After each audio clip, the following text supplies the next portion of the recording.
So what we're doing today is we are continuing section 2. It's more talks about spread, and then we're going to introduce the last graph that you guys haven't done, which is called a box plot. So you have these 136 data points that are ACT scores in Cook County, so average ACT scores from 136 schools in Cook County.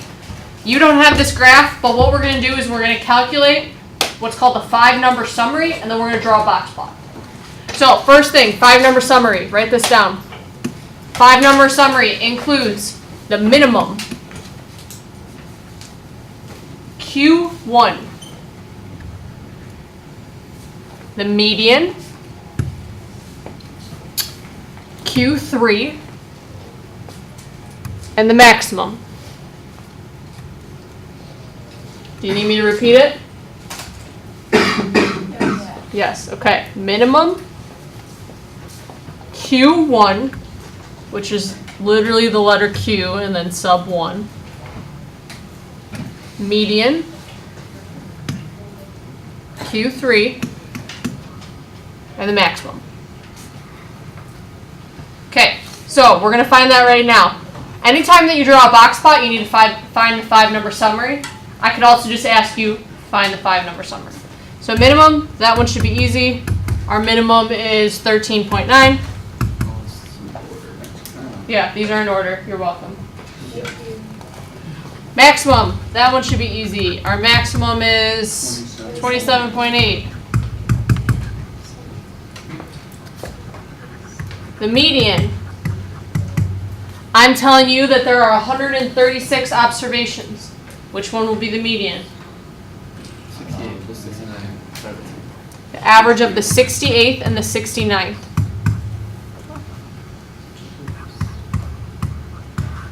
Okay, every year I have students who actually go out and cross out from both ends. Please don't do that with 136 observations, okay? And also to help you out even more, I went in rows of 10. So there's 10 columns. So this is 10, 20, 30, 40, 50, 60, 70, 69, 68. So those are the 68th and the 69th observations. So our median then is the average of 17.6 and 17.6, which is 17.6. Okay, those are the 3 that you know how to do already. The new ones are Q1 and Q3. Q1 looks like this, so a capital Q, sub 1. This is called the lower quartile.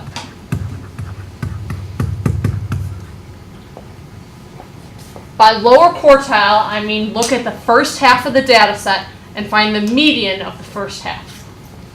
So we know where our median is already. So now we're going to split the data set in half. So there are 68 above that line and 68 below that line. When I look at the 68 above and I try to find the median, that's going to be the average of the 34th and the 35th.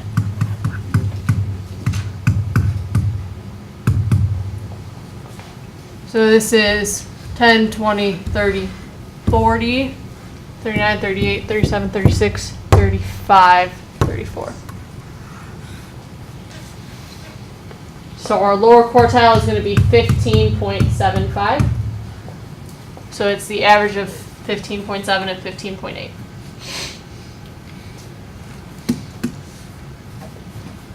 The last thing that you have to find for the 5-number summary is Q3. Robbie? What would you do if there's an odd number of points? Okay, so Like the middle value? I get what you're asking. So the question is, what happens if the median is actually a data point and it's not the average? So let's say we had 15 observations. Which one's the median? So, 8. So then that 8th observation you don't include. So then you look at the first 7 and the last 7 to find Q1 and Q3. Does that make sense? You get what I'm saying? Yes. Okay. So Q3 is the upper quartile. This should be pretty intuitive, but I didn't say it. Q1, the lower quartile, that's the 25th percentile. So 25% of the data falls below it, 75% falls above. Q3, the upper quartile, is the 75th percentile. So 75% falls below, 25% falls above. Q3 is just like Q1. It's the median, though, of the second half of the data set. So looking at the upper 68 observations, find the median of those. So in our case, it's the average of the 103rd and the 104th. The way I did that is I took 69 and I added 34. I took the higher one, and then there were 68 observations, so I cut that in half and I got 34. If you guys trust me, I'm going to tell you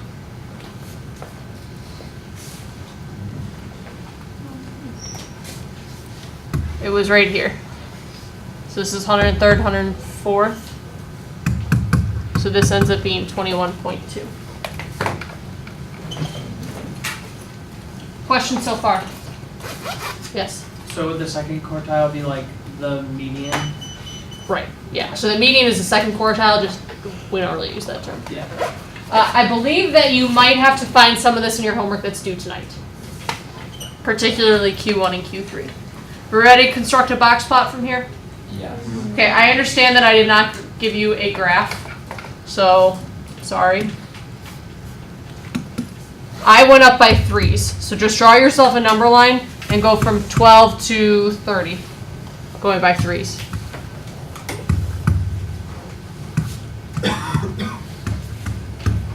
You are going to be drawing 2 box plots on this, so give yourself enough room that you could draw 2.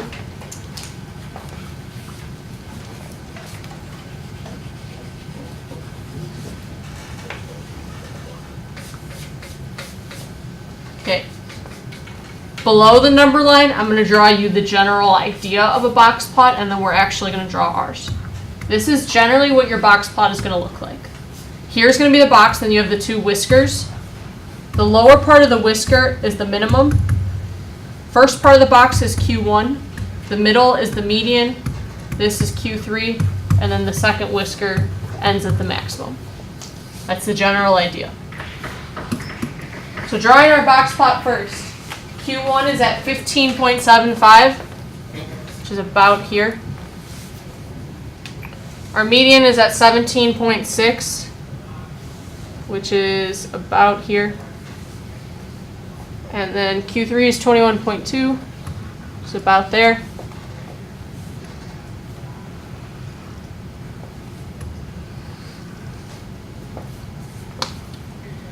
So that's Q1, the median, Q3. And then our whisker is going to go all the way down to the minimum, which is 13.9, which is about there.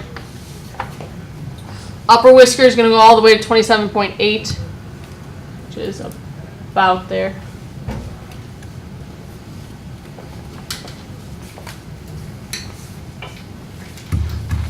This is for Cook County. We're going to do Lake County in a little bit.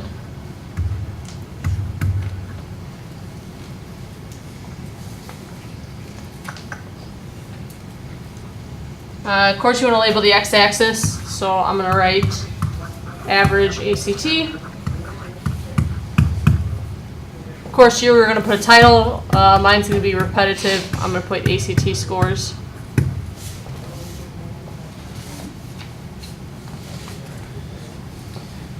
Okay, this is called a skeletal box plot. Skeletal box plot. There's 2 types, skeletal and modified. A modified box plot shows outliers. So the next thing that we need to do is check for outliers.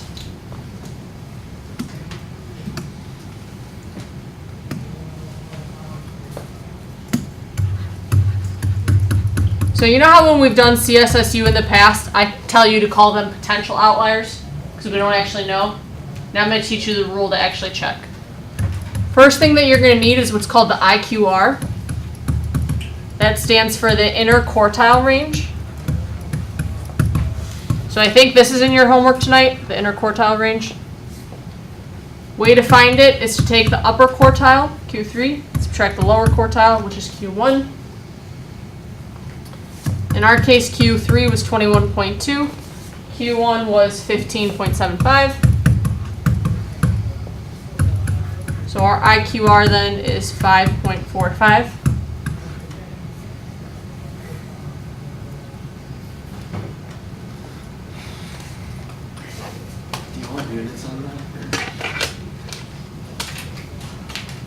if I was asking you what's the IQR, then yes. If you're just drawing a box plot, then it's just part of your work. Okay, so now what do we do from there?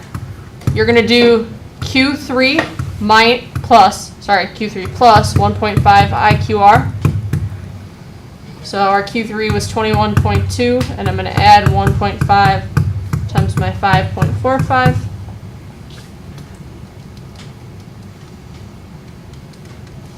And I get 29.375. Any observations above that are outliers. Do the same thing with Q1, except this time you're going to subtract. So we're going to get 15.75 minus 1.5 times 5.45.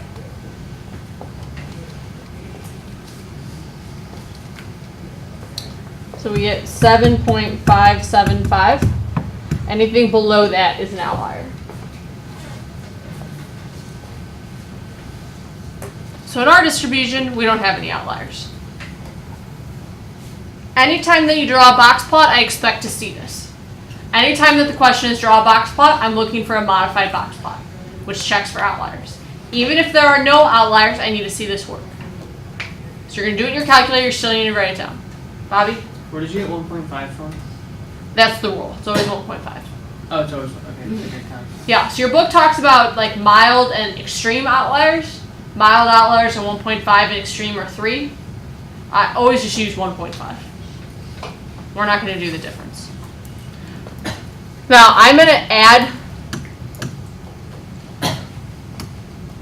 an ACT score here of 30. So let's just pretend we did have an observation that was an outlier. Here's how that works now. Wherever that observation falls, you put a dot. You put a point. Point means that it's an outlier. Your whisker then goes to the last observation that's not an outlier. So it goes in our case to 27.8. It doesn't go to the 29.575 or whatever our cutoff was. It goes to the 27.8 and then we would put a dot at 30 because it's an outlier. So like the height of the little like bars of where the observation or like where the minimum or Q1, the median, Q3 are, that doesn't matter, right? It's No. just- Anything else? No. Okay. I might ask you, describe this distribution. It's numeric, so you're going to do CSSU. Listen, because there's some differences. Center should be easy because you calculated the center already. You already found the median. So we would say the center is 17.6, which is the middle ACT score.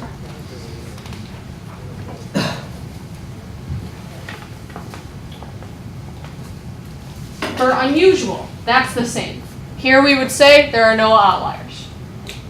If I didn't add that in, no outliers. Spread changes. So for spread, tell me the IQR because you calculated that. So you would say the IQR is 5.45. In addition to that, I want you to tell me where the spread is larger and smaller. So in our case, I would say the spread of the bottom 50%, so from here to the median, spread of the bottom 50% is smaller than the spread of the upper 50%. Meaning the upper 50% of scores have more variability.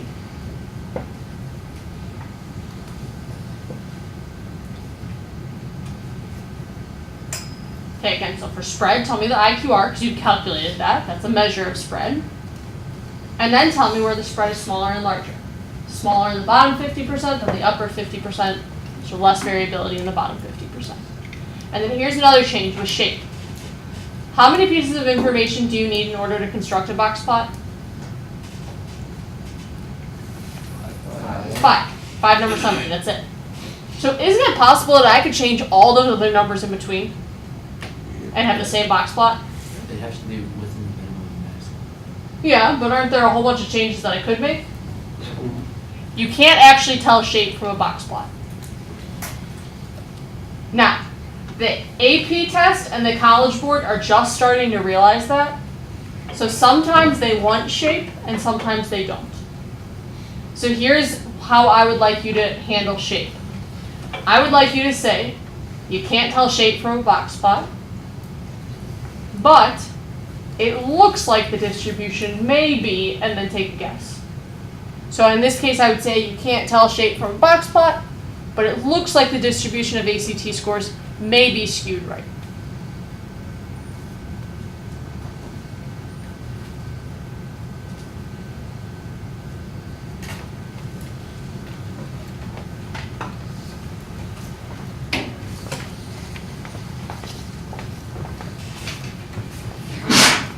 Bless you.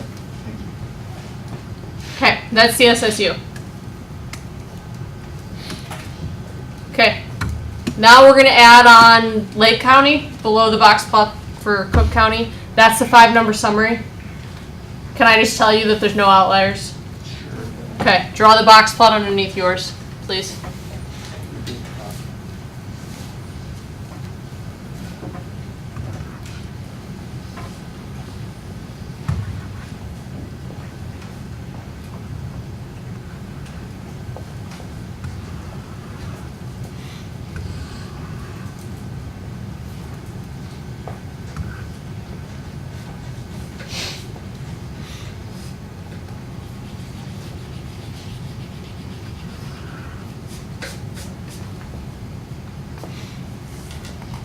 Okay, so that's about what Lake County would look like.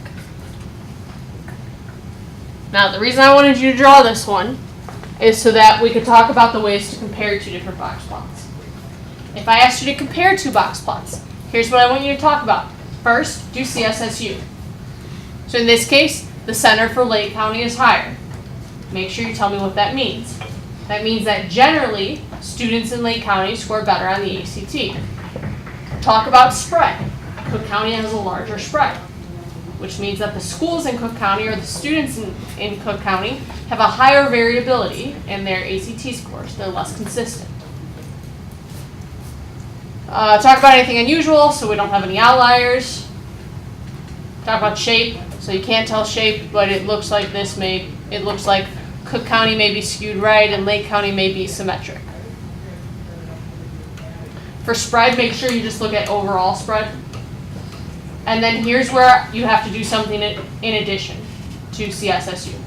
So besides CSSU, you need to look at where the box plots overlap. So in this case, I would say the upper 50% of Lake County scores are contained within the upper 25% of Cook County scores. The upper 50% are contained within the upper 25% of Cook County. And then the lower 50% of Cook County scores, or of Lake County, the lower 50% of Lake County are contained within about the middle 50% of Cook County.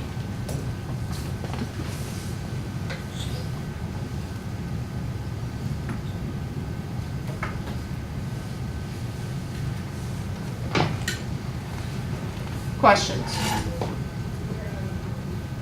So like the way it's split up for the distribution is like the lower whisker is like 25%, the first box is 25%, the third box 25%. Yes, which brings me to something important. Every year, students always refer to this area as the lower quartile. That is not the case. The lower quartile is one specific value. This is the lower quartile. It's not a range. If you want to talk about this area, it's the bottom 25 to 50%. This is not called the upper quartile. It's the upper 50 to 75%. Upper quartile is a specific value. It's that value. So don't use quartile to mean ranges or like intervals. That's not a quartile. Anything on box plots, IQR, anything like that?